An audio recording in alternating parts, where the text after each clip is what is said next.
Abra sua Bíblia comigo. Eu não estou conseguindo pregar outra coisa, senão João 6.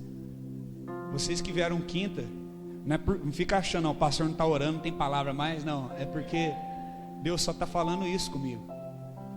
João 6. Vamos abrir nossas Bíblias.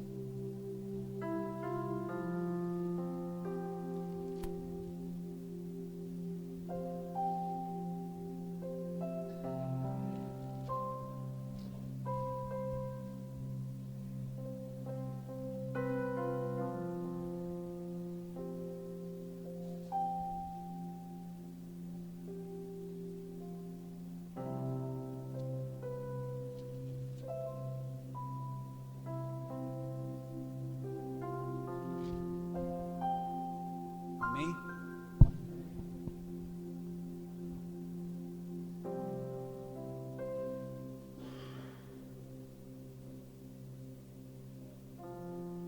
Repita comigo: Jesus, o pão vivo que desceu do céu. Amém? Glória a Deus.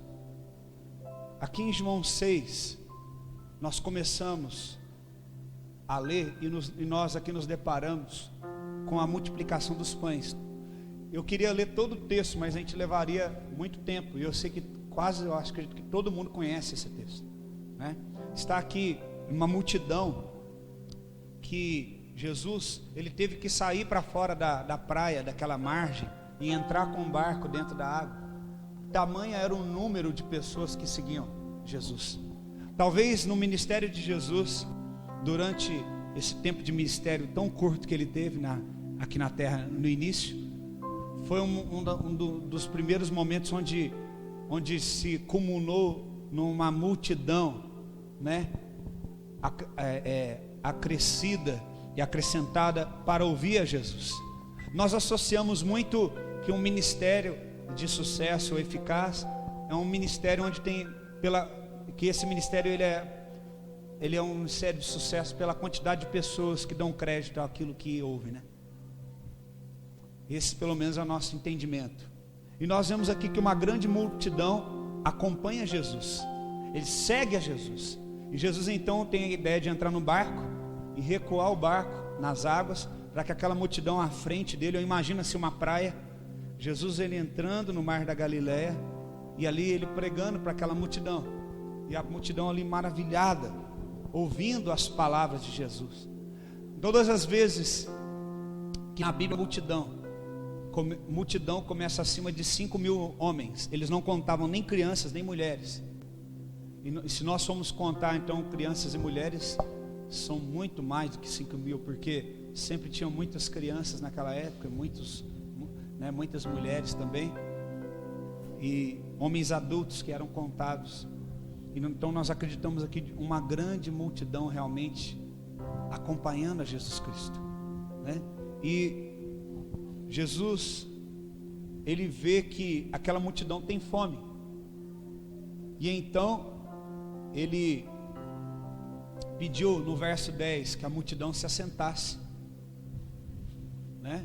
Que a multidão se assentasse para que ele pudesse alimentá-la. E então os discípulos de Jesus encontraram um rapaz que ofereceu ali 5 pães e 2 peixes. Quantos aqui conhecem essa história? Amém? E então aquele jovem leva 5 pães e 2 peixes para Jesus, no verso de número 9. E então Jesus, a Bíblia fala que Jesus ele levanta aqueles pães, aqueles peixes, ele dá graças a Deus, e ele parte, e ele consegue alimentar toda aquela multidão, e ainda sobraram 12 cestos cheios de pães, né? E aí mais um pouco à frente, no verso 22, no dia seguinte, aquela multidão comeu, se alimentou, dormiu, e no outro dia Jesus dá continuidade, né? E nós vamos ler agora a partir do verso 22, que diz assim: no dia seguinte a multidão que ficara do outro lado do mar notou que ali não havia senão um pequeno barco, que Jesus não embarcara nele com seus discípulos, tendo ele partido só. Entretanto, outros barquinhos chegaram de Tiberíades, perto do lugar onde comeram pão, e tendo o Senhor dado graça. Quando, pois, viu a multidão, Jesus não estava ali, nem os discípulos. Tomaram os barcos e partiram para Cafarnaum à sua procura. E tendo-o encontrado no outro lado do mar, lhe perguntaram: Mestre, quando chegastes aqui? Aquela multidão estava seguindo Jesus. Pegaram barcos e foram atrás dele.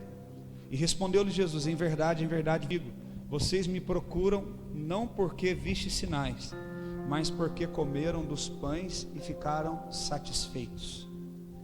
Nós vemos aqui Jesus, para mim, o Evangelho, ele é muito importante. E não tem como eu dizer que isso é mais importante que aquilo. Mas esse discurso aqui de Jesus é um divisor de águas no ministério dele. Porque até então Jesus sempre fazendo milagres, até então Jesus sempre fazendo grandiosas coisas, e nada que Jesus faz é por acaso. Ele multiplica pães, os discípulos falam para ele: deixa a multidão ir embora, que eles têm fome. Não tem como nós adquirirmos alimento para alimentar toda essa quantidade de gente. E então Jesus dá graças ao Pai, multiplica através da sua divindade, do seu poder, e alimenta toda aquela multidão. E ainda sobra 12 cestos cheios de pães e peixes. E então eles dormem, e Jesus entra e vai embora, mar dentro. Eles acordam, amanhecem, vê que Jesus não está ali no lugar onde ele orou e multiplicou. E então eles decidem ir atrás de Jesus, Eles decidem procurar Jesus. E eles chegam até Jesus e falam: Jesus, por que o senhor foi embora, Como que o senhor chegou aqui? E aí Jesus vira e fala para eles: olha, vocês estão me procurando, não por conta dos sinais, mas por conta do pão que vocês comeram e se fartaram. Quando Jesus está falando dos sinais, ele está querendo dizer aqui das profecias que se cumpriram como sinais que apontavam para ele como Messias, para que eles entendessem que ele é o Filho de Deus, para que eles entendessem que ele era o Salvador. Mas eles não estavam preocupados a fazer a leitura desses sinais e entender. Eles estavam preocupados em que o ministério de Jesus fosse um meio de suprir a necessidade deles, de alimentá-los. E nós vemos hoje em dia a mesma coisa acontecendo. Nós vemos o nome de Jesus sendo comercializado. E quando que o nome de Jesus é comercializado? Quando o nome de Jesus se torna um produto para atender consumidores. Nós não podemos, irmãos, ser consumidores. Deus não está à procura de consumidores, Deus está à procura de filhos. Porque o consumidor, ele consome um produto, mas ele não tem intimidade com quem produziu aquele produto. Ele não tem interesse da forma que aquilo foi produzido. Ele simplesmente adquire aquilo com o dinheiro dele e usa. Mas o filho, ele tem intimidade com o pai. O filho, ele aprende o que o pai sabe, para que ele manifeste aquilo que o pai também é nele. Deus, ele não procura consumidores, ele procura filhos. Talvez você durante muito tempo, assim como eu, foi um consumidor de Jesus. Você vira para pessoas e fala: não, Jesus é bom, Jesus mudou minha vida. Ok, mas e aí? Será que Jesus só se resume nisso? Em atender uma necessidade sua? E você está reproduzindo isso, passando para frente isso, vendendo esse produto, vendendo esse peixe para outras pessoas. E quantas pessoas vão para a igreja porque Jesus restaurou o casamento delas, porque Jesus curou a enfermidade delas, porque Jesus prosperou, mas elas esquecem de dizer: eu estou seguindo esse Jesus, porque Ele é o caminho, a verdade e a vida, e sem Ele ninguém vai ao Pai. Ele é o verdadeiro Messias, Ele é o Salvador do mundo, Ele morreu por mim, e Ele perdoou os meus pecados. Dificilmente nós ouvimos isso, mas inconscientemente, sem até maldade do nosso coração, muitas vezes, nós falamos: não, você tem que vir, porque Jesus vai mudar a tua história. Jesus, ele vai mudar essa história, ele vai. Jesus, ele vai restaurar aquilo que está caído, ele vai. Só que nós não podemos apresentar ele como um produto, porque ele é uma pessoa, e ele está vivo. Ontem eu fui convidado a visitar um casal em outra cidade, que está passando por problemas particulares, e até mesmo de doenças. E eles são evangélicos. E sabe o que mais me assustou? Foi que o tempo, primeiro eu fiquei parado só ouvindo eles, né? Porque a gente precisa ouvir, saber o que a pessoa está precisando colocar para fora. E eu e minha esposa, juntamente com o diácono Zé, a diaconisa Luciano, ficamos ouvindo. Eu não sei se foi essa a impressão que vocês tiveram, mas a impressão que eu tive é que eu estava ouvindo alguém que não conhecia Deus. Alguém que está na igreja, alguém que fala da palavra de Deus, alguém que fala que é crente, mas não sabe quem Deus é. Foi essa a impressão que eu tive. Eu falei, meu Deus, a que ponto chegamos? Que antigamente nós íamos visitar um católico, um espírita, e falava, não, eu vou pregar para ele aceitar Jesus. E agora nós temos que pregar também para os evangélicos aceitarem a Cristo no seu coração. E quando eu falo aceitar, não é simplesmente aceitar uma pessoa, mas aceitar o fato de que Cristo é Deus e é o Salvador. E quando nós falamos eu acho até uma afronta, você quer aceitar Jesus? Porque eu vou te perguntar, será que alguém poderia ter o poder de desprezar esse Jesus? Dizer, não, eu não quero aceitá-lo. Poderia desprezar o fato de que Ele é Deus? Você pode até não querer que Ele seja o teu Deus, mas não tem como você rejeitar e desprezar o fato de que Ele é Deus. Porque na Bíblia diz que haverá um dia em que todo joelho haverá de se dobrar, e que toda língua haverá de confessar que Jesus é o Senhor. Então, querido, deixa eu te falar. Sabe aquela pessoa que a gente fala, você quer aceitar Jesus? Ela, não. A pergunta é errada. Não é essa a pergunta. Porque até aquele que não quer servir a Deus, ele reconhece que Deus é Deus. Ele pode falar, eu não quero essa vida para mim, eu não quero que Ele seja Deus da minha vida. Mas é de forma inegável de que Ele é Deus. Porque até aquele que não se curvou aqui em vida a Jesus, que não frequentou um lugar, uma igreja, ele aquele dia vai ter que se dobrar e falar, Ele é o Senhor. Ele é o Senhor. A boca dele vai confessar.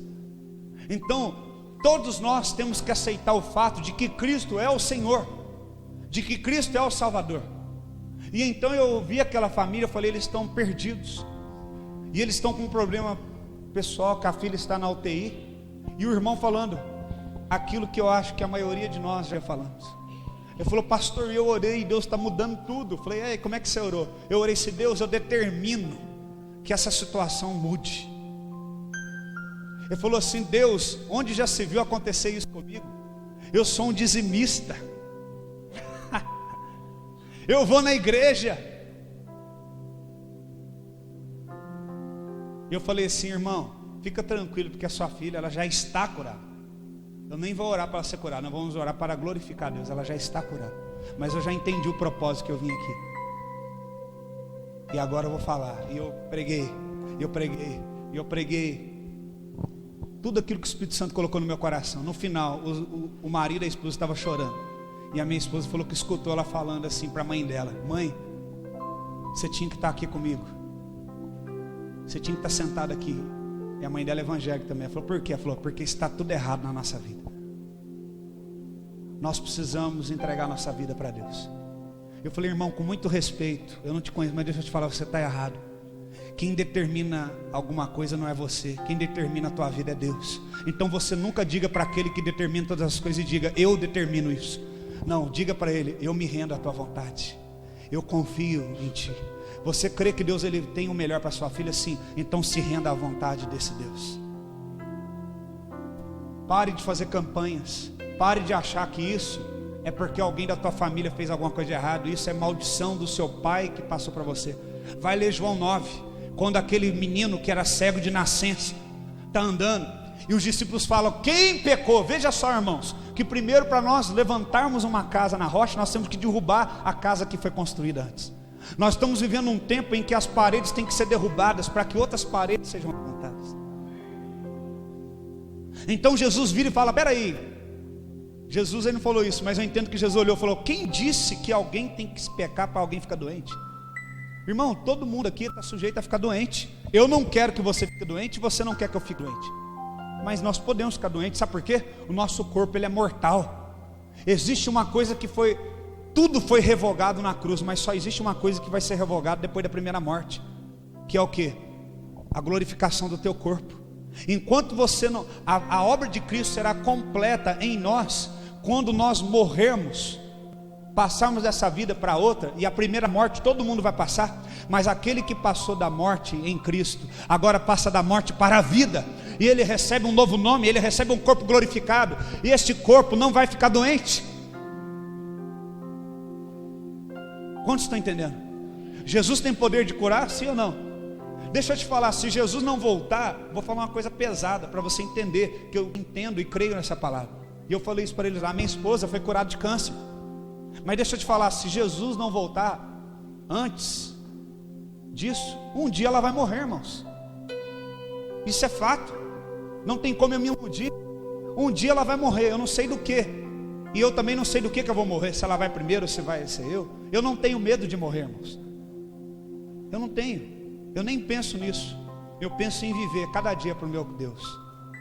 Mas se eu me apegar somente nisso, eu estou me iludindo, porque a cura do câncer dela só adiou uma coisa que um dia vai acontecer.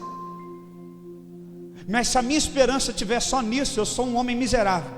Mas se a minha esperança é que o dia que ela fechar os olhos dela, dar o último suspiro, eu também, a partir daquele momento, irmãos, vai ter um momento glorioso, em que eu vou receber um corpo transformado, e eu o verei assim como ele é, face a face. Eu não vou ver mais ele pela fenda da rocha, eu não vou ver mais como coisas meio nuviadas, meio sombreadas, mas eu vou ver claramente o meu Deus.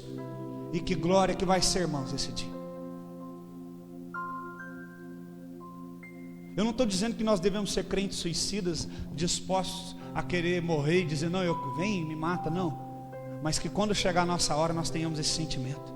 Como Paulo falou, eu combati o bom combate, eu cumpri a minha carreira, e no final guardei a minha fé.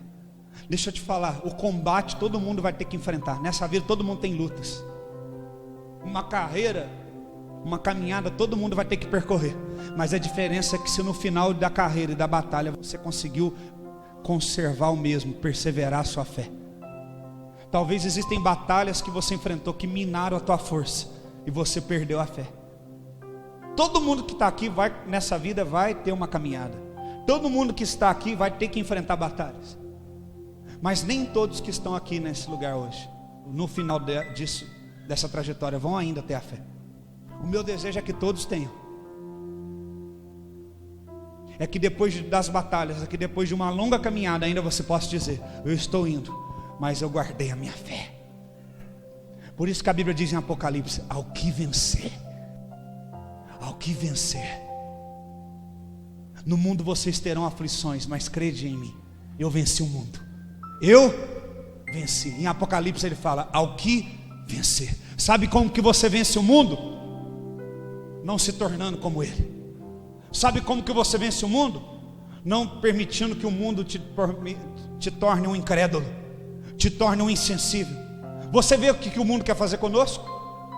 Que até mesmo na escola uma professora fala, não é permitido, é inadmissível seu filho falar de Deus, mas é permitido que uma criança agrida a outra, arranque o sangue uma da outra. Isso é permitido, isso é tolerável. Veja o mundo que nós estamos vivendo, em que esse mundo quer nos tornar como eles. E a Bíblia fala, aquele que se torna amigo do mundo, se torna inimigo de Deus. Mas aquele que se torna inimigo desse sistema, se torna íntimo de Deus, amigo de Deus. Irmão, que nessa trajetória que você tem que traçar, que seguir, que nessa batalha que você tem que enfrentar, que no final dela, ela não te torne uma coisa que você não é. Ela não roube a sua fé. Ela não roube a tua fé, não roube a tua unção, não roube a tua crença em Jesus Cristo. Ah, mas pastor, você não sabe por aquilo que eu passei. E também você não sabe o que eu passei. Mas eu sei de uma coisa, no final da minha guerra, e cada um vai ter que traçar a sua guerra. Eu posso orar por você, eu posso entrar em batalha espiritual com você, mas essa jornada é você que vai ter que andar. Nós vamos estar juntos, mas você que vai ter que andar.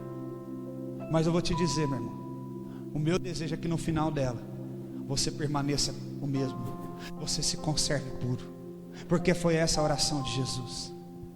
Obrigado. Jesus, ele disse, Pai, eu não peço que o Senhor os tire do mundo, mas que o Senhor os conserve. Deixa eu te falar uma coisa: se você passou por uma situação e você justifica por causa dessa situação, você se tornou assim, isso é um engano.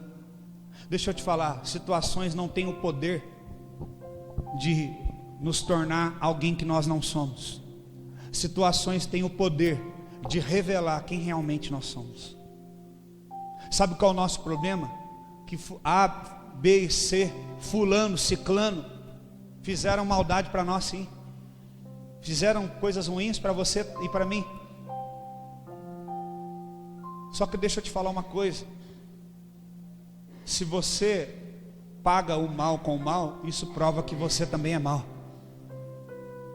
As circunstâncias que acontecem na sua vida e você justifica: não, agora eu não creio mais por causa disso. Não, agora eu não congrego mais em igreja por causa disso. Não, agora eu não acredito mais em pregação de pastor por causa disso. Não, agora eu não creio mais eu não tenho mais alegria em ofertar por causa disso. Não, agora eu não tenho mais alegria em evangelizar por causa disso. Não, agora eu não tenho mais alegria de receber irmãos na minha casa, de abrir minha privacidade por causa daquilo. É porque na verdade aquela circunstância, ela pressionou você, é igual uma panela de pressão, e ela provou quem você é. Deixa eu te falar, você coloca um pedaço de carne dentro da panela de pressão, aquela pressão, ela cozinha aquela carne, e no final de tudo, aquela carne continua sendo carne. Você come a carne, e você coloca o tempero, e aquilo só coloca para fora o sabor que tem naquela carne. Ela não deixa de ser carne quando ela entra dentro da panela. Você não deixa de ser quem você é quando você está debaixo de pressão. Mas na verdade as circunstâncias que te pressionam minam você, para que a tua máscara caia e para que você revele de fato quem você é. Então o problema não é você ficar falando do outro, mas o problema é você mostrar para Deus que como o outro agiu com você revelou quem você é. Será que você está entendendo aí? Não era nem para me pregar isso, Deus está mandando eu falar isso agora.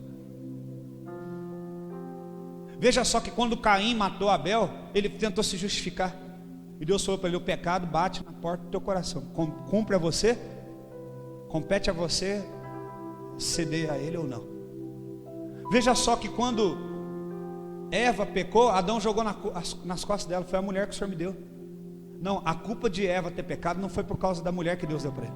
A culpa de Eva ter pecado foi por causa da omissão de Adão. Porque se ele estivesse conversando com a mulher dele, ela não estava conversando com uma cobra. E deixa eu te lembrar que o trabalho de Adão era cuidar de animais. Se ele compartilhasse com ela o dia a dia dele, ela saberia que uma cobra não fala. Então na verdade o que Eva fez só expôs quem Adão era. Ele não poderia jogar a culpa nela, falar: não, foi ela, a culpa foi dela. Não, a falha dela provou ainda uma falha maior que havia nele, como autoridade. Porque quando Deus criou ele não tinha criado a mulher ainda, e Deus falou para ele da árvore, não falou para ela, ele que teve que falar para ela depois. Quantos estão entendendo o que eu estou falando?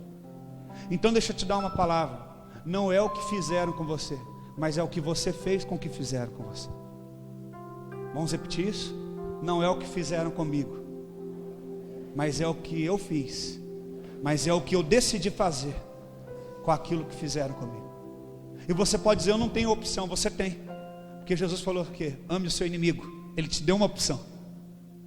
Só que o seu coração é tão duro que você não quer amar aquele que te persegue. Não venha me dizer que você não tem uma opção. Você está dando murro em ponta de faca, porque Jesus te deu uma opção. Sabe qual é? Você quer ter paz? Ame aquele que te persegue. E aí? Você quer ter paz? Alimente aquele que te persegue. Ore por aquele que te persegue. Sabe o que Deus está falando? A responsabilidade do que você vai fazer com aquilo que fizeram com você é sua. Irmãos, a palavra de Deus, ela é profunda, ela revela a intenção do nosso coração. Aquele povo chega em Jesus, Jesus fala: vocês estavam aí, se fosse qualquer um de nós, seria comprado, né? Vocês atravessaram um barco, vieram atrás de mim. Nossa, eu sou muito querido. Olha como é que eles gostaram da minha pregação. Meu ministério está crescendo demais. Olha o tanto de gente que está vindo atrás de mim. Na hora que o ministério de Jesus mais cresceu, que tinha mais gente, que aí ele deveria bajular o povo, que ele devia pregar um evangelho humanista, voltado para a necessidade do povo. Aí Jesus enfia a espada. Por isso que ele fala: eu vim trazer espada, não vim trazer paz, não, eu vim jogar um contra o outro. Sabe o que ele quis dizer? No sentido de jogar um contra o outro, sabe o que ele está querendo dizer?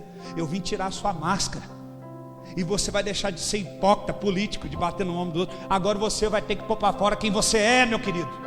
Porque se você quiser ser liberto, você vai ter que pôr a ferida para fora. Meu irmão, você quer ser liberto como eu estou buscando ser liberto? Então reconheça as suas chagas, reconheça aonde você pecou, para que você possa se levantar. Para de ficar responsabilizando os outros pelo teu pecado, porque a sua salvação é individual. E fala para Deus: eu pequei nisso, eu falei nisso, me perdoa, muda meu coração, transforma. Então Jesus vira para aquele povo e fala: vocês vieram me ver? É, Jesus, nós estamos tudo aqui. Aí Jesus fala: seus hipócritas, vocês não vieram atrás de mim porque eu sou o Messias, não. Vocês não vieram atrás de mim porque vocês entenderam que eu sou filho de Deus. Sabe por que vocês vieram atrás de mim? Porque vocês se fartaram com aquele pão que eu dei para vocês lá. Vocês não entenderam nada. Sabe o que Jesus está querendo dizer? Que um milagre não é um meio de você apoiar sua fé e entender Deus. Um milagre não é um meio de você suprir todas as suas necessidades, mas um milagre é uma via pela qual você reconhece que você está diante do Deus que pode transformar a tua vida e a tua história.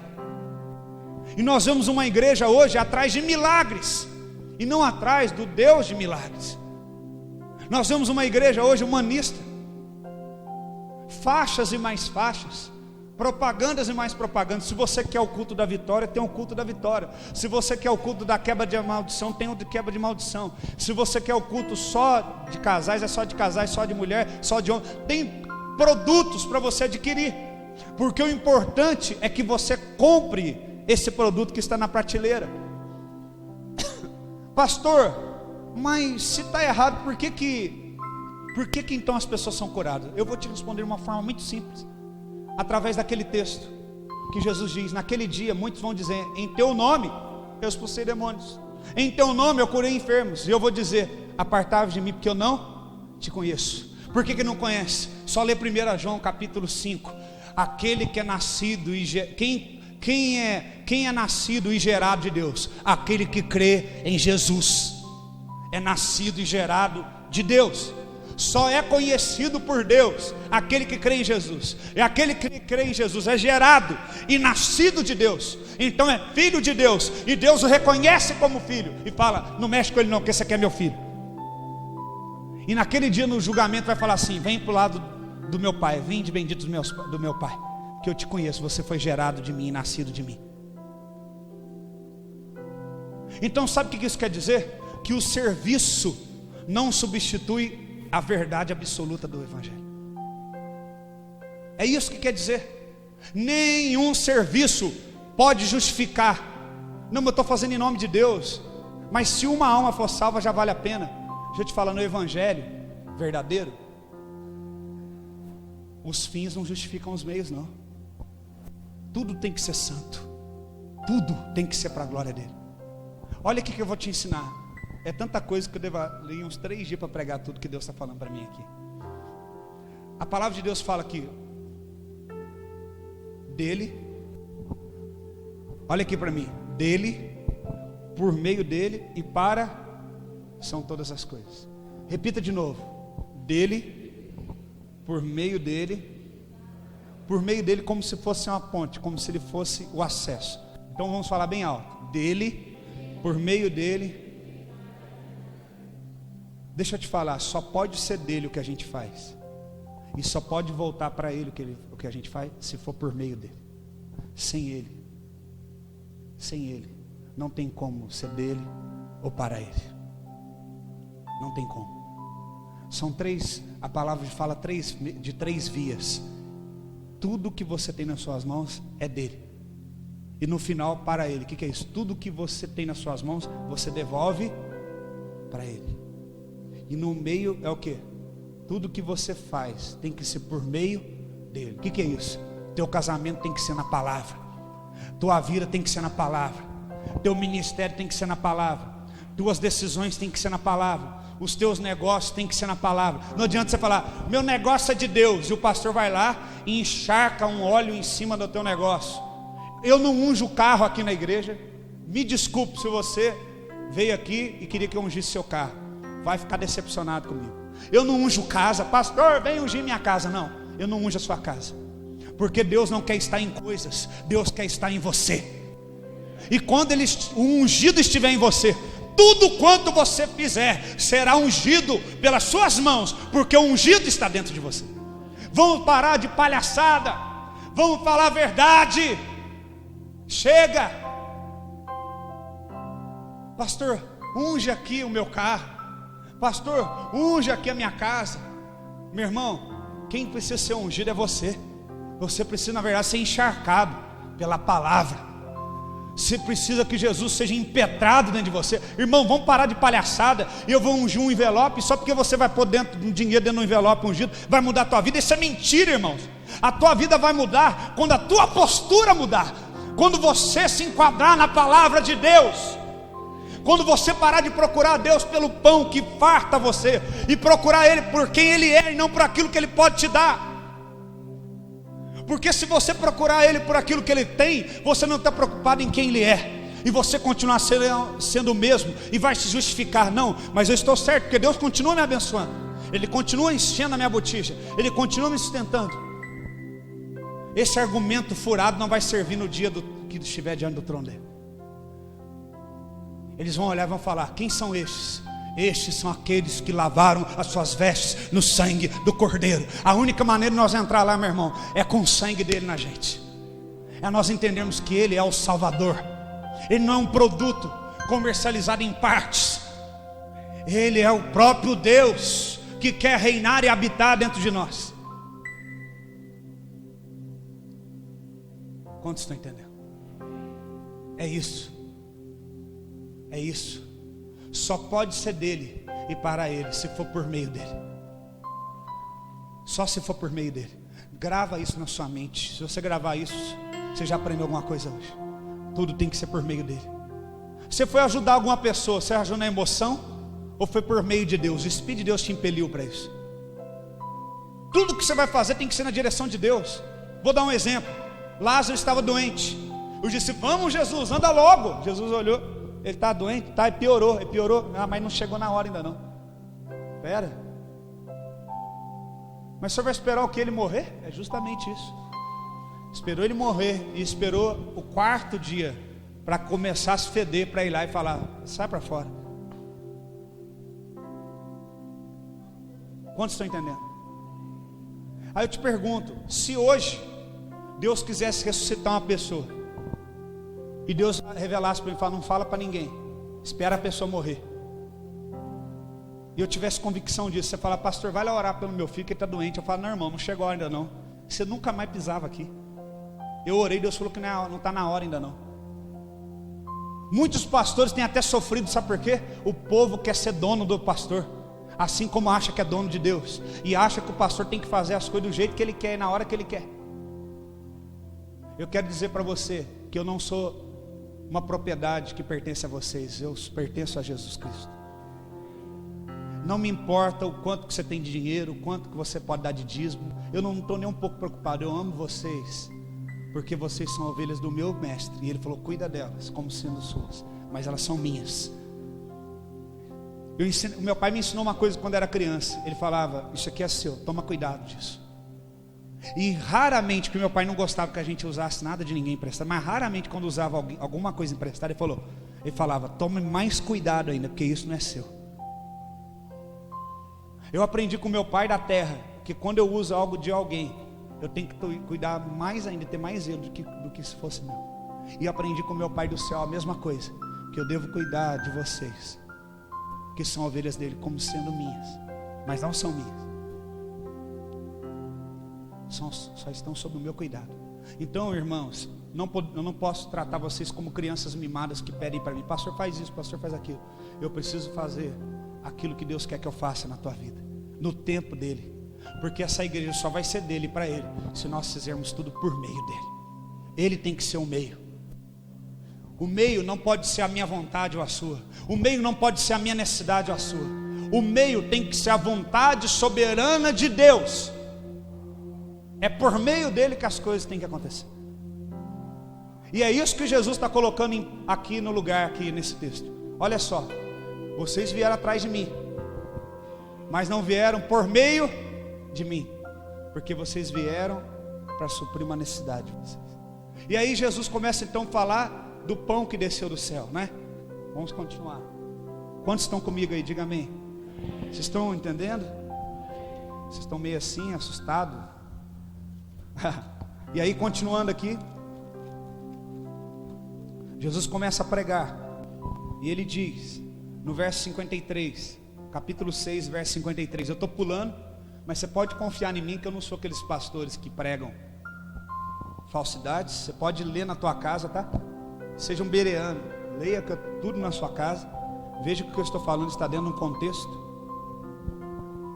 E aqui em João capítulo 6, no verso 53 diz: respondeu-lhe Jesus: em verdade vos digo, se não comerdes a minha carne, a carne do Filho do Homem, não beberdes o seu sangue, não tendes vida em vocês mesmos. Quem comer a minha carne e beber o meu sangue tem a vida eterna, e eu ressuscitarei naquele dia. Pois a minha carne é verdadeira comida, e o meu sangue é verdadeira bebida. Quem come a minha carne e bebe o meu sangue permanece em mim e eu nele. Permanece em mim e eu nele, assim como o Pai que vive em mim, e igualmente eu vivo pelo Pai. Também quem de mim se alimenta, por mim viverá. Este é o pão que desceu do céu, em nada semelhante àquele que vossos pais comeram, e contudo morreram. Quem comer este pão viverá. O que Jesus está falando? O que eu acabei de falar. Deus fez um milagre no deserto. O que ele fez? Caiu alimento do céu.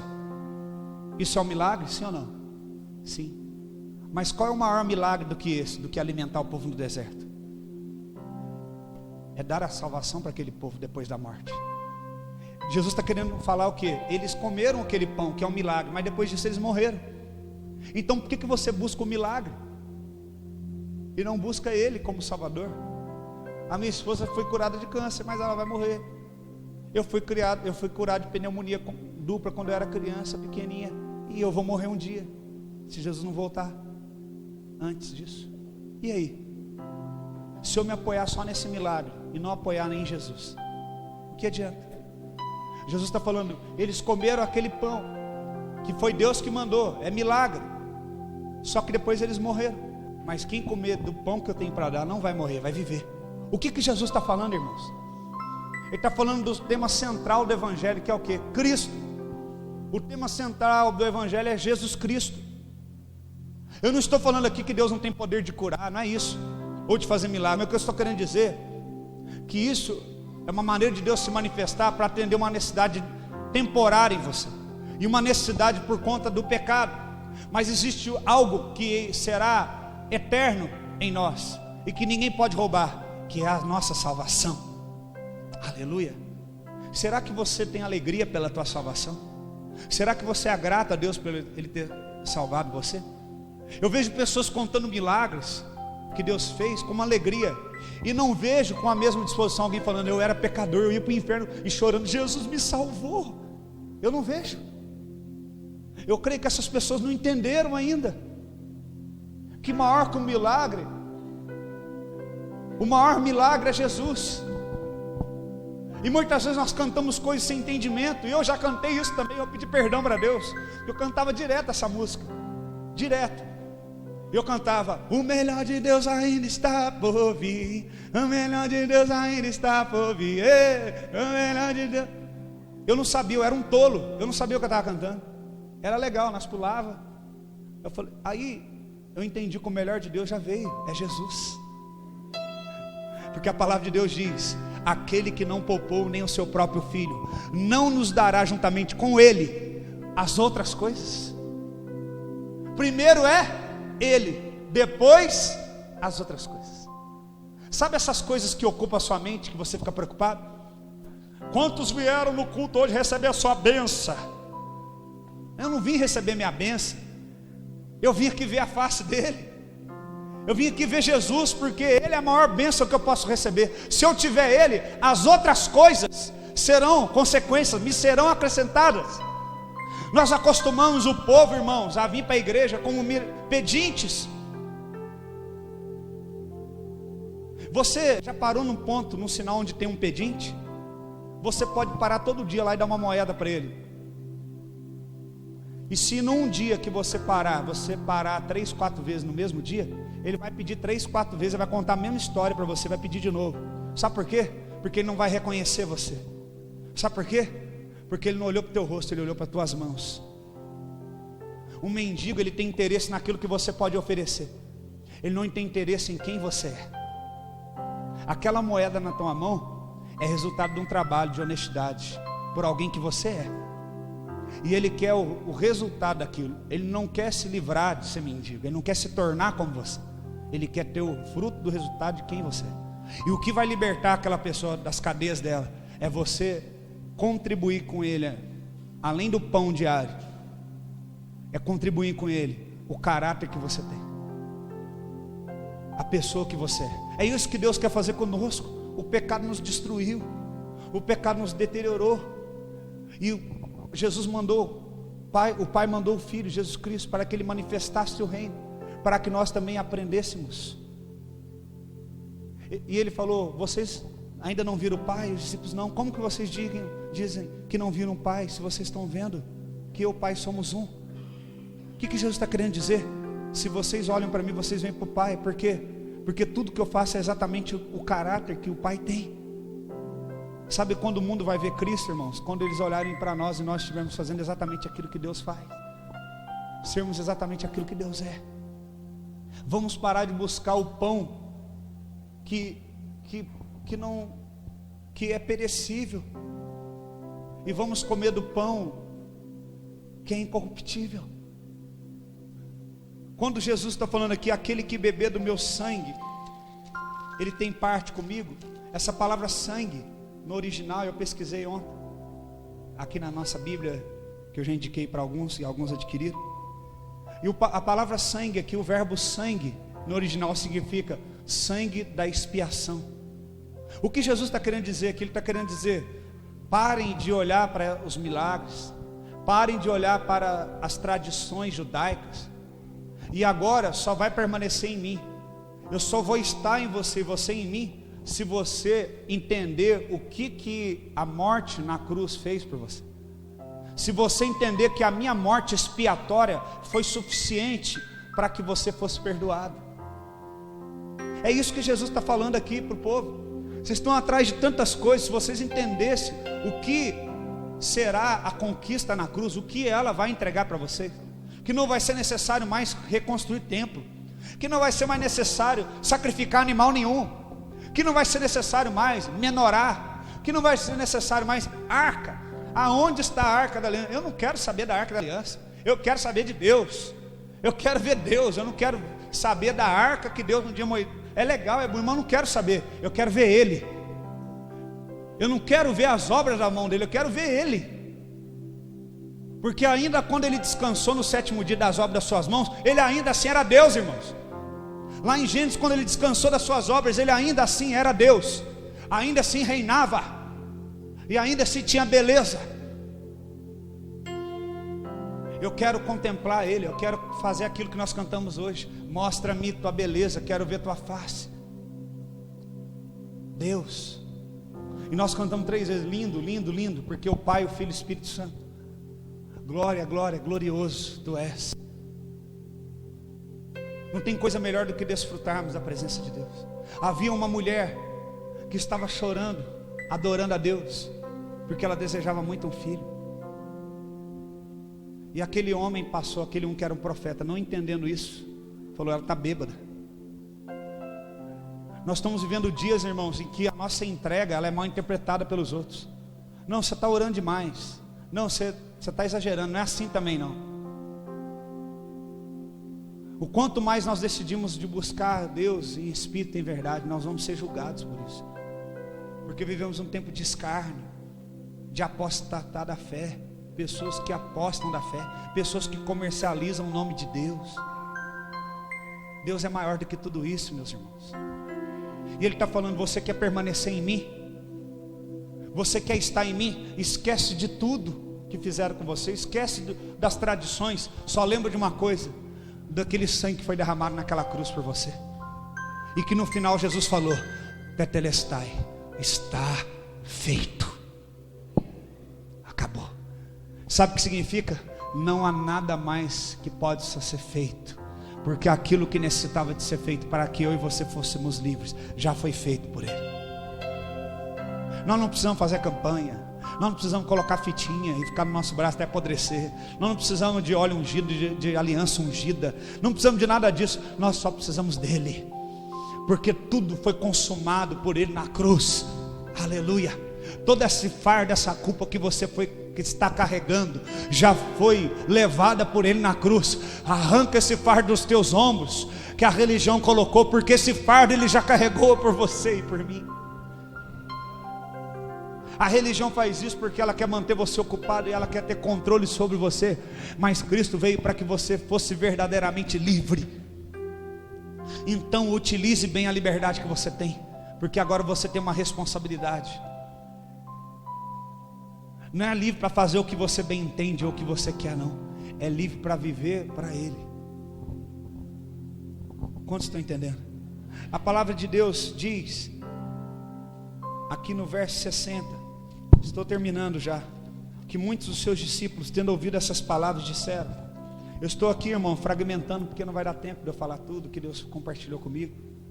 Muitos dos seus discípulos, ouvindo essas palavras, disseram: é duro esse discurso, quem poderá ouvi-lo? Eu faço essa pergunta hoje para vocês: quem poderá ouvir a nossa pregação? Quem dará crédito à nossa mensagem? Será que você poderá suportar essa palavra que você está ouvindo aqui? Será que você pode suportá-la? Será que você pode ser obediente a essa palavra? E os discípulos, ouvindo ele, irmãos, começaram a murmurar. No verso 61 diz: Jesus, sabendo por si mesmo. Deixa eu te falar, não precisa caguetar ninguém para Jesus, porque Ele sabe de tudo, tá? Aqui fala que Ele de si mesmo. Você não preocupa com a sua vida, deixa o seu irmão em paz. Amém? Tá bom? E aí fala que Jesus de si mesmo, ninguém precisou ser informante e levar para ele as coisas. Fala que ele de si mesmo ficou sabendo que eles estavam murmurando. E então Jesus faz uma pergunta para eles, né? Aqui no verso de número 66. À vista disso, muitos dos seus discípulos abandonaram e já não andavam com ele. Então perguntou Jesus aos 12: porventura quereis também vós outros retirar-vos? Jesus virou e falou assim: olha, já foi muita gente embora. Eles queriam Jesus que fazia milagre, que dava pão. Vamos lá para a sinagoga, vamos sacrificar um cordeiro. Quando Jesus veio e falou assim: o negócio é o seguinte, sabe essas tradições que vocês fazem? Acabou, não são mais necessárias. Eu vejo nós preparando nossos cultos muitas vezes, né? E Deus ele entra. Uma vez eu arrumei um problema muito grande. Nós fomos num retiro e a minha esposa na época estava fazendo o tratamento, né? Fazendo os exames do câncer. E os pastores insistiram que eu fosse. Se eles ouvissem, vão saber. E eles me convidaram, alguns pastores, para ir num retiro deles, de carnaval. A gente já pastoreava a igreja aqui, mas eu não fiz nada no carnaval, porque a gente estava cuidando dela. E aí eu falei: olha, eu vou, mas não vou pregar não, porque eu tô cuidando da minha esposa, estou meio debilitado, levando ela para várias cidades para fazer exame, São Paulo, Belo Horizonte. Não, vai lá para a gente estar junto, para a gente orar e tal. Chegou lá, eu não sei o que aconteceu, e o negócio não ia. E chegou um momento que um deles lá falou para mim: vai lá, entrega o que Deus tem, deixa Deus te usar, que Deus quer usar você. Eu falei: não, eu não quero, né? Ele disse: não, vai. E me pôs o microfone na minha mão, literalmente me empurraram, irmãos, no púlpito de cima. Literalmente, minha esposa está aqui como testemunha. Eu falei: tá bom, já que eu estou aqui, eu não tenho mais nada a perder, minha esposa está morrendo. Eu não queria pregar isso que eu prego. Então tá, eu pá. E a glória de Deus foi descendo naquele lugar. Deus é misericordioso, que eu não tinha preparado nada, eu não tinha nem orado. Fui lá para mim ficar de boa, eu nem orei. E aí Deus derramou aquela glória, o povo chorando. Aí eles despertaram o leão dentro de mim, irmão, da tribo de Judá. E bradou naquele lugar, e a glória de Deus desceu. Aí vieram em mim no meu ouvido. Um dos líderes máximos lá, ó, tá passando muito do horário, nós temos um horário aqui. Ah, irmão, mexeram com o leão. Nós temos um horário que agora vai ter a festa, não sei do que, o baile, não sei do que. Irmão, não mexe com quem dá quieto. Eu falei assim, eu não queria pregar.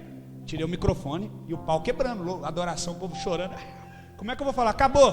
Desligar o microfone, vamos embora agora que nós vamos trocar de nós vamos dançar no baile aqui do luau aqui do negócio. E aí ele veio falar comigo. Eu fui até meio assim. Já viu que profeta ele fica meio grosso quando ele está nesse filho, fica estúpido? Já viu? O profeta é estúpido, viu? Vai na Bíblia. Eliseu, Elias. E aí eu falei assim, você está de brincadeira comigo, né? Falei para ele. Eu não queria pregar, não queria fazer nada. Aí você me deu, eu vim aqui, preguei, Deus derramou a glória. Você quer que eu pare com isso aqui? Fala para o Espírito Santo que o horário está parando e manda ele parar de agir então. Falei para ele. Desse jeito. Mais velho que eu, ele. Respeito muito. Mas falei, manda o Espírito Santo. Fala com ele agora, seu problema é manda ele parar de agir na vida das pessoas. Vocês estão de brincadeira com um negócio desse? Aí esse cara sem graça e o palco. E ficou, acabou o luau. Não teve luau não teve festa. Você estava lá, hein, Lu? Você está sabendo, hein? Você estava lá. Estragou seus esquemas, né? Você já estava de olho para dançar com essa mão. E aí, os dois não namoravam ainda não, mas já estava. E aí, irmãos, o pau quebrou. Na hora que terminou o culto, estava isso tudo lá atrás, biquinho. Eu falei, sabe qual é o problema de vocês? Vocês oram, jejum para Deus vir num retiro desse, é ou não é? Aí na hora que ele vem, vocês falam, agora tá bom, chega. Isso daí é pecado, isso que vocês estão fazendo. Aí falaram um negócio para mim, que aí ficou mais feio o negócio. Aí falaram para mim, não, mas o espírito é sujeito ao profeta. Eu falei, então vamos pegar a Bíblia. A Bíblia está falando que o espírito é sujeito ao profeta. Quem lembra desse texto? Já vi várias vezes falar isso para mim. Então vamos lá. Aqui está falando de profecia, meu filho. Não está falando do Espírito Santo, não. Está falando que o espírito de profecia é sujeito ao profeta. A forma que você vai entregar a profecia, você julga como é melhor. Vamos supor, Deus revela para mim que tem uma pessoa aqui, exemplo, que está em adultério. Eu não vou falar no microfone. Deus está me revelando que você está traindo a sua esposa. Aleluia. Vai quebrar o pau na igreja. Eu vou chamar ele em particular e falar, Deus está me revelando que você tem adultério. Quero ajudar você, se você quiser, para haver restauração do seu casamento. A forma como você vai entregar a profecia, você sujeita. Agora deixa eu te falar, o Espírito de Deus, ninguém sujeita ele não, porque ele é Deus, é o Espírito Santo. Não vem com essa conversa fiada para o meu lado não. Não vem adulterar a palavra de Deus não. Está falando que o Espírito de profecia é sujeito ao profeta, e não que o Espírito Santo é sujeito a você. Você que tem que estar sujeito ao Espírito Santo. E quando ele vem, irmão, você se embriaga dele. Ninguém tem controle. Quando a nuvem entrou no templo de Salomão, estava tudo organizado. Ficou tudo desorganizado. Ninguém conseguiu fazer nada que havia planejado, porque Deus entrou no negócio. O meu desejo é que Deus tome esse lugar, que não tenha culto, que não tenha louvor, não tenha, fica tudo caído no chão, cheio do Espírito Santo. Que ninguém precisa falar nada. E o dia que isso acontecer, pode ficar tranquilo, porque eu não vou falar que tem que acabar não, porque tem cronograma para cumprir não. Teve um retiro que nós fizemos, que a palavra terminou que horas? 3 horas da tarde, sem almoçar. 3 horas da tarde. Dentro do curral. Poder de Deus. Sabe o que é pecado, irmãos? Nós temos colocado Deus dentro de uma caixa de sapato e fala, fica quietinho aí. Eu só quero que você faça isso para mim. Eu determino que você... Se não é Deus, determino que você faça isso na minha vida. Quantos estão entendendo? Deus está falando, eu determino que você é uma pessoa que só está pensando no seu estômago, que você está querendo se fartar daquilo que eu posso te alimentar. Você não está preocupado com quem eu posso ser na sua vida. Ele quer poder ser Senhor da tua vida. E quando ele pregou essa palavra, eles falaram: não, essa palavra é muito dura, isso aí não dá para me aguentar não. Vamos abandoná-lo. Vamos voltar a oferecer cordeiro lá no templo. Vamos voltar a vender animais no pátio do templo. Porque quando Jesus vem, ele acaba com o consumismo. E quando acaba com o consumismo, ele acaba com o comércio. E sabe aonde que o comércio começou? Ezequiel capítulo 38, verso 12 em diante. Lê lá. Quem começou com o comércio foi Lúcifer. Pela multiplicação do teu comércio. Quem começou com a comercialização das coisas espirituais foi ele, foi o diabo.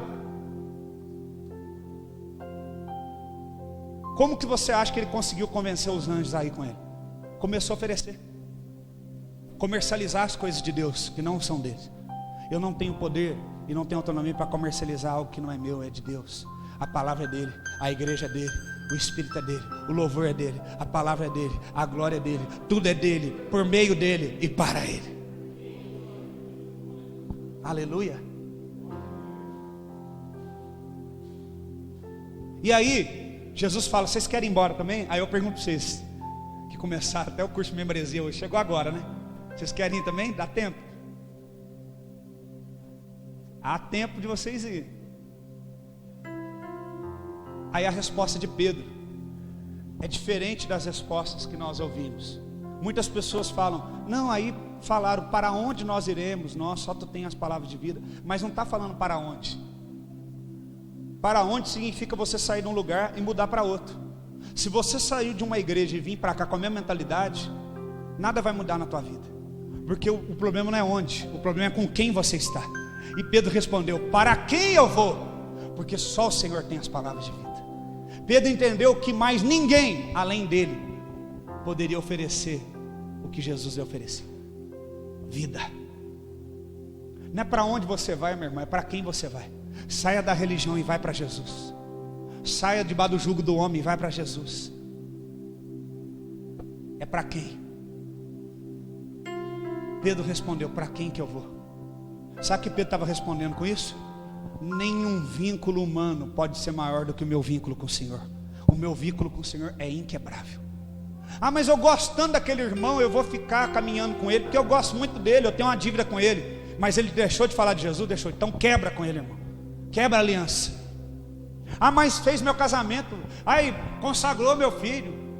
Trocou fralda quando ele fez cocô. Mas ele não anda mais com Jesus. Não, então sai dele, irmão. Seu vínculo com pessoas não pode ser maior do que com Cristo. Aonde Cristo está é onde você tem que estar. Para quem eu vou? Para Cristo. Eu falei aqui esses dias, eu espero que esse dia nunca chegue. Eu vou lutar para nunca chegar, do que depender de mim. Mas se um dia, irmãos, eu pregar aqui, daqui 10, 20 anos, vocês falam: nossa, eu estou 20 anos aqui nessa igreja. Um dia essa igreja foi uma bênção. Um dia essa igreja pregava o evangelho. Um dia o pastor era assim. Ah, mas eu tenho uma gratidão por ele, eu não posso sair. Eu vou te dizer hoje, está gravado: se eu mudar o que eu estou pregando, saia, meu irmão.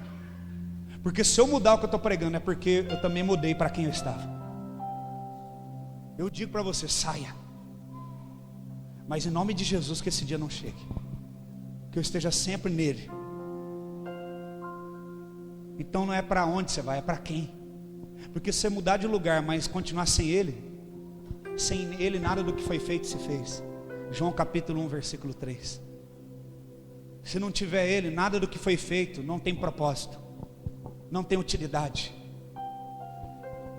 Sem a essência que é ele, nada do que foi criado tem sentido.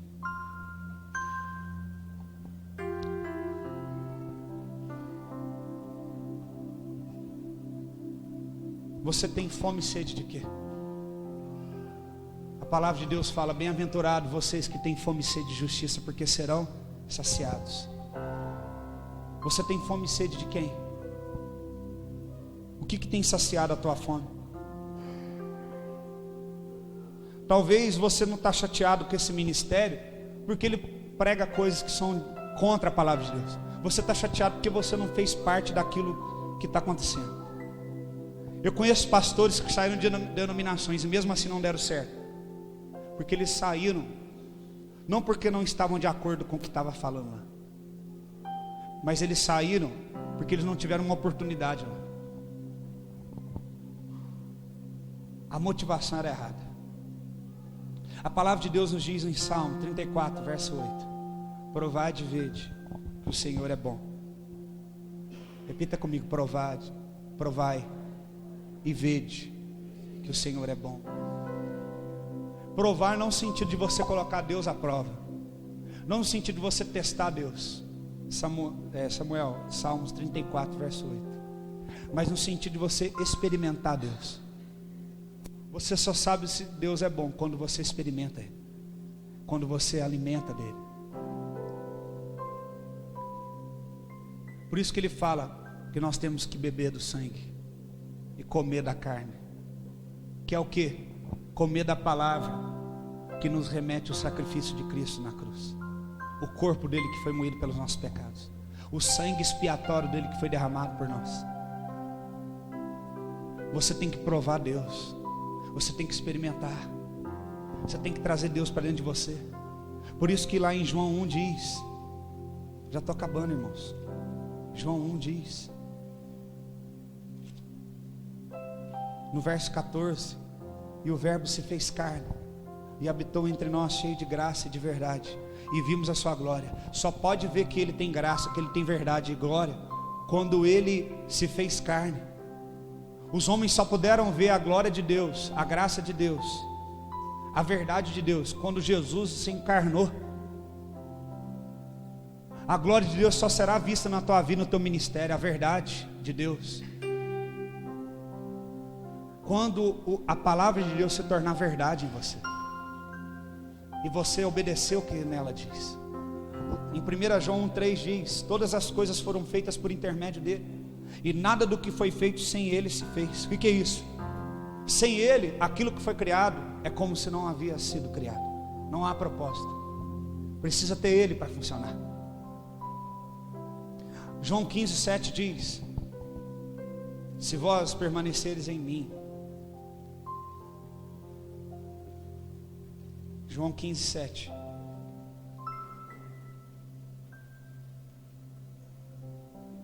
Se permaneceres em mim, as minhas palavras permanecerem em vocês, pedireis o que quiseres e vos será feito. Precisa ele permanecer dentro de você e você nele. Pastor, como que eu faço para ele permanecer em mim? Muito simples.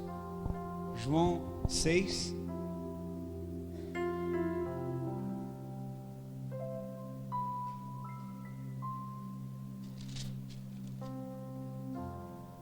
(56). Como é que permanece em Jesus? Quem comer a minha carne e beber o meu sangue permanece em mim e eu nele. Como é que faz então para mim permanecer nele e ele em mim? Todo dia você tem que comer a palavra. Todo dia você tem que lembrar que o sangue de Cristo foi derramado por você, e que isso concluiu toda a obra. Não há obra nenhuma que você possa fazer para mudar a tua vida. Mas tudo que nós fazemos aqui, irmãos, é por gratidão, só por isso. Não para alcançar um favor de Deus, não para chamar tua atenção. Eu faço o que for. Você não precisa fazer nada para chamar a atenção dele, porque ele já olha para você.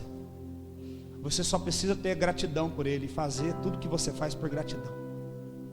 Para de ser uma pessoa com amor platônico, ter uma imagem de Deus diferente do que realmente ele é. Porque se você tem uma imagem diferente de Deus, você vai esperar coisas diferentes.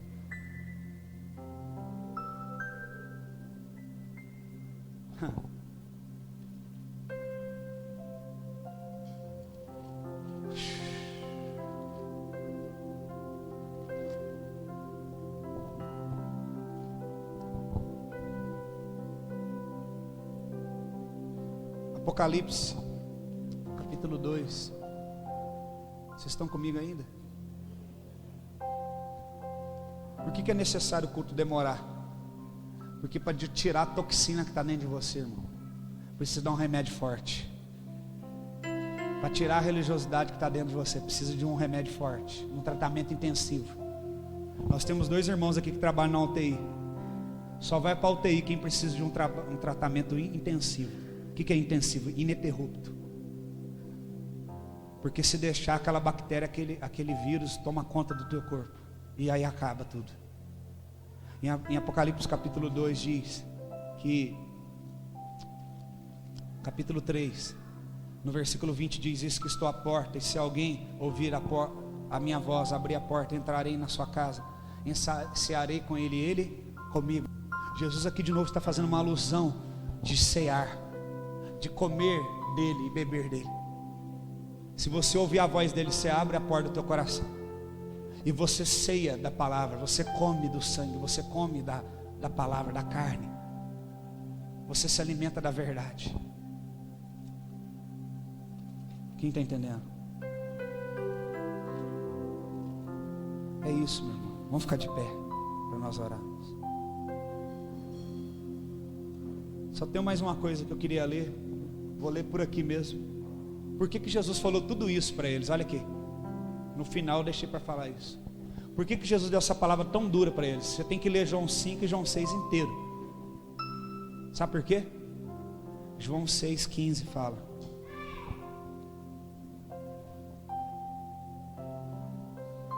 João 6, 14, 15. 14, 15 diz: depois de ver o sinal miraculoso que Jesus tinha realizado, o povo começou a dizer: sem dúvida este é o profeta que devia vir ao mundo. Profeta. Verso 15: sabendo Jesus que pretendiam proclamar o rei à força, retirou-se novamente sozinho para o monte. Sabe por que Jesus falou isso tudo para o povo? Porque o povo olhou o sinal e não viu que ele era Messias. Achou que ele seria um grande profeta que viria atender às necessidades. E forçado, ia pegar de surpresa, jogar ele na fogueira. Vamos proclamar ele rei, para ele lutar de frente contra Roma, bater de frente. E Jesus saiu pela tangente e falou: agora vai trazer uma palavra que vai separar os verdadeiros discípulos da multidão, porque estão entendendo tudo errado. E quando ele trouxe a palavra, eles se dispersaram, porque eles queriam um líder. Talvez você está aqui olhando para mim, procurando que eu seja um líder. Eu não quero ser o seu líder. Talvez eu nem esteja, acredito eu, preparado para ser líder. Eu sou somente um discípulo de Jesus. E quero dizer para você que se você quiser caminhar comigo em direção a Jesus, será um prazer, uma honra caminhar com você em direção a Cristo. Eu não sei como guiar vocês. Eu não sei as estratégias melhores. Eu não sei qual é a melhor estratégia, mas eu sei uma coisa: que aquele que sabe todas as coisas está com a gente, e que ele vai dar a direção correta no momento certo, oportuno. Ele vai dizer: faça isso, não faça aquilo. E que a graça dele nos basta, e que nós possamos crer, confiar na mente nele. Deus, ele não quer ser líder seu, ele não quer levantar um líder sobre você. Ele quer ser o teu pai. Ele quer apacentar você e conduzir você a pastos verdejantes. Talvez o povo ficou decepcionado porque queriam aclamá-lo como um rei. Ele falou: não é isso. Eles não entenderam. Eu vim para morrer por eles, porque ainda que eu seja rei deles e destrone Roma, vai vir outro império de novo, e de novo, e de novo, e eles vão cair em escravidão sempre. Mas se eu fizer algo que vai ser eterno, se eu colocar um marco aqui eterno, esse marco vai ser irremovível. Se eu fizer algo que será eterno, ninguém vai poder arrancá-los mais de mim. Eles serão para sempre meus. E por isso ele morreu na cruz e falou: está feito, está tudo consumado, está tudo pronto. E quando ele está indo despedir dos seus discípulos, ele fala: olha, eu não vou deixar vocês órfãos, eu estou indo preparar lugar para vocês. Aleluia. Ele não nos deixou sozinhos, irmãos. Ele não nos deixou órfãos. Nós temos um Pai que intercede por nós, e nosso irmão Jesus Cristo foi preparar um lugar para nós, para estarmos junto dele. Assim como Estevão, quando morreu em prol desse evangelho, eles olhavam para o rosto dele, e o rosto dele brilhava, porque ele olhou e viu os céus abertos. Ele falou: eis que vejo o Filho de Deus em pé à direita de Deus Pai. Ele está preparando lugar para nós. Será que você pode fechar os seus olhos e dizer: Senhor, eu quero viver essa realidade. Eu quero viver para Ti. Eu quero viver para o Senhor. Feche os teus olhos. Lindo é. Oh,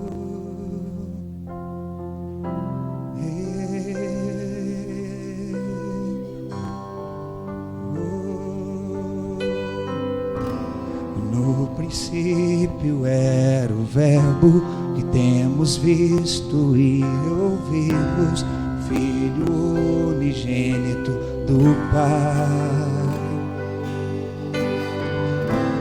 Tu és meu Filho amado, que seja feita a tua vontade. Maravilhado nos cantamos a ti.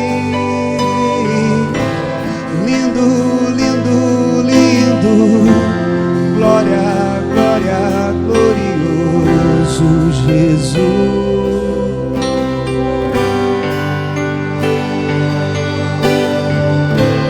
Lindo, lindo, lindo. Liga a tua voz. Jesus, Jesus. Quem poderia crer na mensagem? O servo sofredor, nosso rei, embora desprezado, ele nos amou. Em seu poder se revelou, por suas feridas nos curou, e as nações se maravilham em ti. Declara ele: lindo, lindo, lindo, glória, glória, glorioso Jesus, Jesus. Lindo, lindo, lindo, glória, glória, glorioso Jesus, Jesus. Me leva à sala do trono, mostra a tua beleza, quero ver tua face, Deus. Me leva à sala do trono, mostra a tua beleza, quero ver tua face. Liga a tua voz e declara e me leva. Me leva à sala do trono, mostra a tua beleza, quero ver tua face, Deus.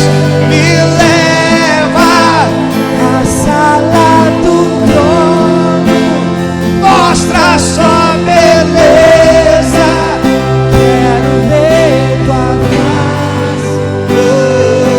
Lindo, lindo, lindo, lindo.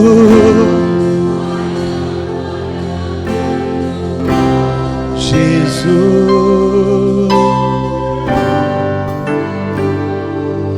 Entrega o teu coração e diga: lindo, glória, glória, glorioso Jesus, Jesus. Me leva à sala do trono, mostra a tua beleza, quero ver tua face, Deus. Me leva do trono.